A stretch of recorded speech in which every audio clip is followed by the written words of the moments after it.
Yeah. Delivery from Two Smart Cookies. All right, be cool, be cool. Right, okay.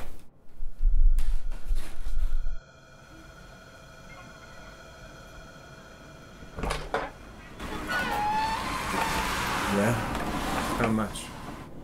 Thank you for choosing Two Smart Cookies. How much do I owe you? $23. Okay. You know, a lot of people complain about the price. Glad you didn't. You know, considering our overhead, the cookies are still pretty cheap. Okay. Enjoy. Thanks. Have a pleasant day. Please call Two Smart Cookies for all your future cookie needs. Okay. I'll do that.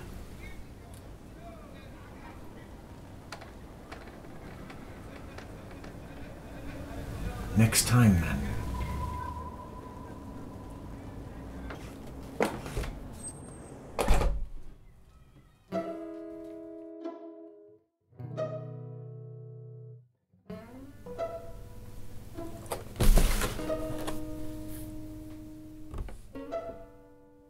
The main thing, I want him to suffer.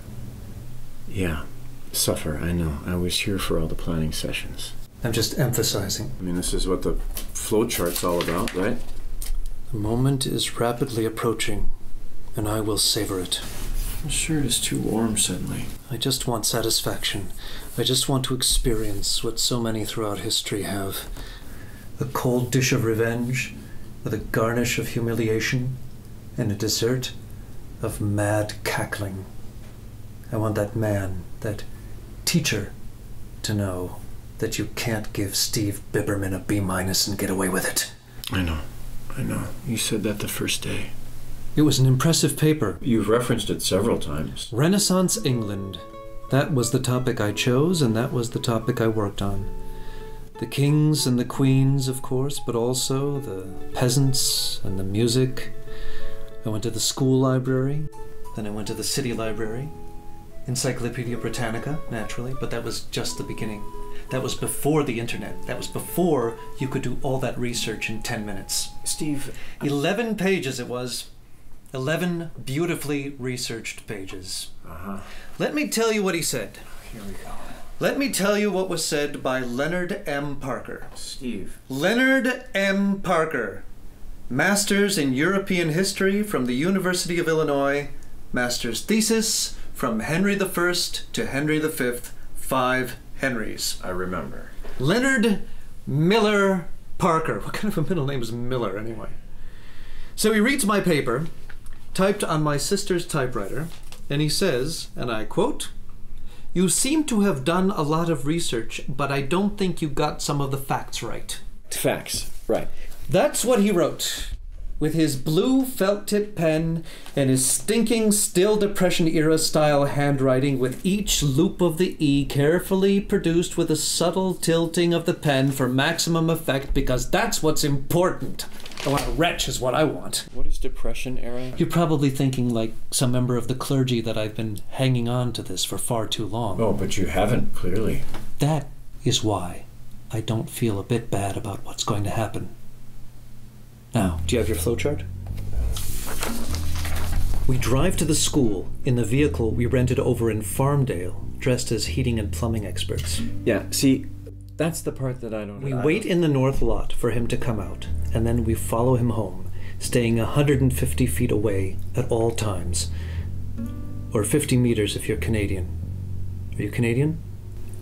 If he makes any stops along the way, let's say for an ice cream or the dry cleaner, then we park across the street, but this time 200 feet away. Yeah, it's the only thing in the flowchart that isn't a straight line, I've noticed. I need a good driver, someone who's not going to get upset or nervous. Well, thanks. If he doesn't make any stops along the way, he should be home in 16 to 18 minutes. We arrive a few seconds afterward. He lives in a house, not an apartment. Is that a stroke of luck or what? Yeah, it is. Yeah. He's been divorced for a year. He and his ex-wife are not on the best of terms, so we can count on her not being there to attempt a reconciliation. Yeah, no wife. We wait 22 minutes. Exactly 22 minutes. I knock on the door. He answers. He says, yes, or something similar. It could be hello. And I say, I'm from the lawn service, and I hand him a coupon, and I say, we would like to cut your lawn for free, no strings attached. So then why are we dressed To confuse him. He won't be expecting a lawn service. Or a heating and plumbing guy, apparently. That's the beautiful thing. The rest is simplicity itself. While he's reading the coupon, I get out my pepper spray thing, give him a couple of squirts of chloroform.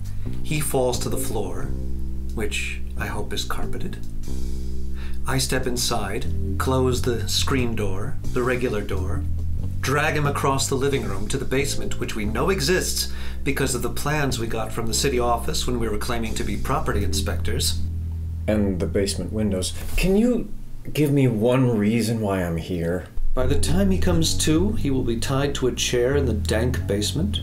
I will have changed into my regular clothes, and I will be able to explain to him why our lives have been hopelessly intertwined since my 10th grade year. Parker, you must pay for your sin. Your miscalculation has followed you through life. You thought it buried in the sands of time, but no! And I am here to ensure that your punishment, though not swift in coming, is meted out with the pain and humiliation you so richly deserve. Thus saith the Lord. Then, if he's good, if he's really good, I take out another felt tip pen that I purchased at a drugstore across town. Clever.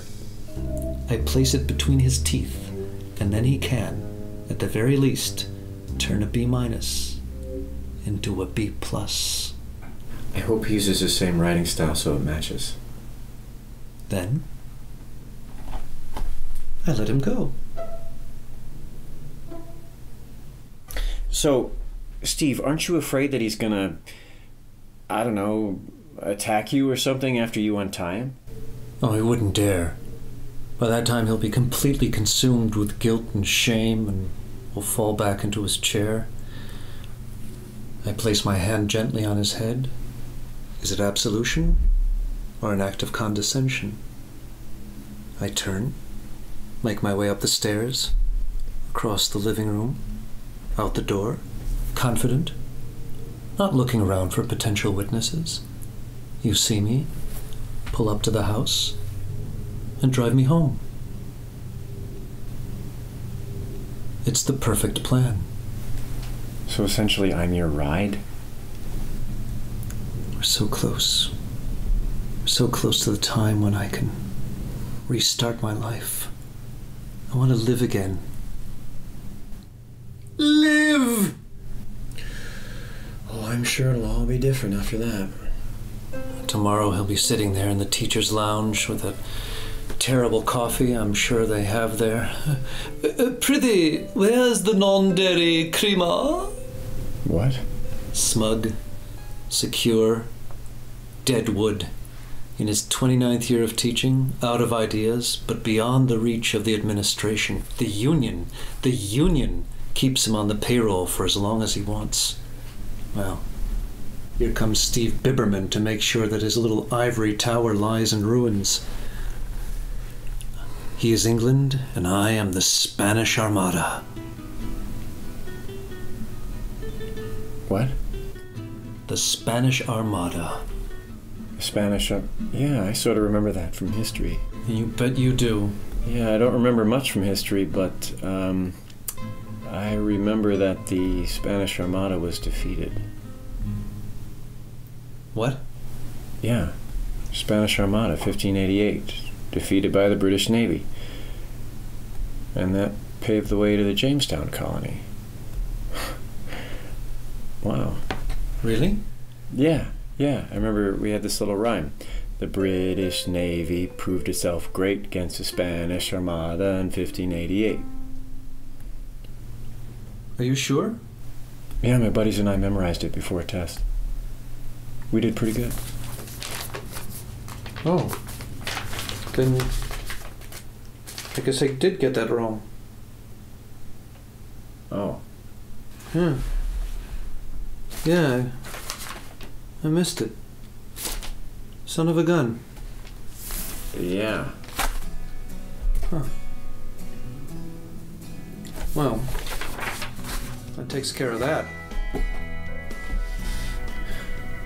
Okay. Still have those cookies though, right?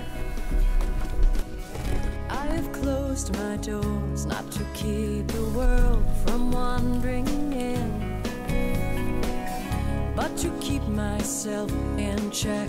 And the ripple I might send is my smile too wide, my laugh too loud, my song getting in, spilling over me and over you. What a lovely mess we're in. Let's be too much for this place. Let's burn